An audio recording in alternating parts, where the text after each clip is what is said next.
Qu'on le veuille ou pas, nous devons nous mettre en situation de nous affranchir le plus rapidement possible des énergies fossiles. Ça ne fait plus l'objet d'un doute, mais c'est que la contrainte n'a jamais été l'ennemi de l'innovation, elle en est la condition. Les projets sont peu à peu redéfinis. Et parallèlement, le monde évolue sur ce qui est des conditions d'implantation des parcs éoliens terrestres et des coûts généraux. Donc d'amener à une renégociation du prix, d'une certaine manière, c'était quand même un exercice relativement impossible.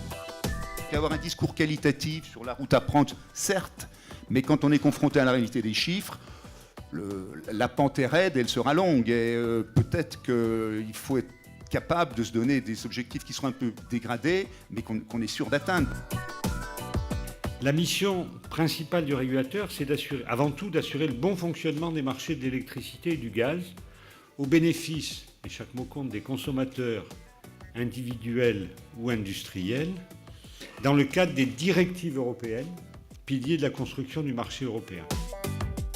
Je pense qu'il nous faut prendre les décisions aujourd'hui pour préparer l'intégration demain massive d'énergie renouvelable, de véhicules électriques, pour optimiser la mise en cohérence du point de vue efficacité énergétique à l'échelle des territoires, etc.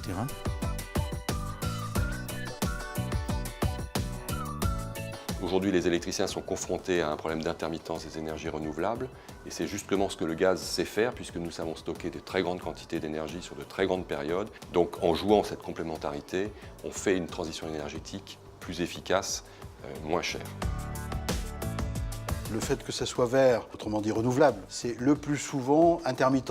L'offshore, en plus du terrestre, en matière d'éolien, en plus du photovoltaïque, de la biomasse, de quelques autres initiatives en matière de production d'énergie, cette diversité va conforter la diminution de l'intermittence.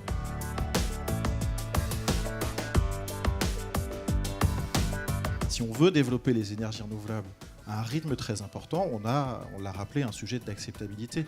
Les projets éoliens qui se confrontent à des recours. Donc si on veut développer ces énergies renouvelables très vite, il faut que les citoyens l'acceptent et portent ces projets.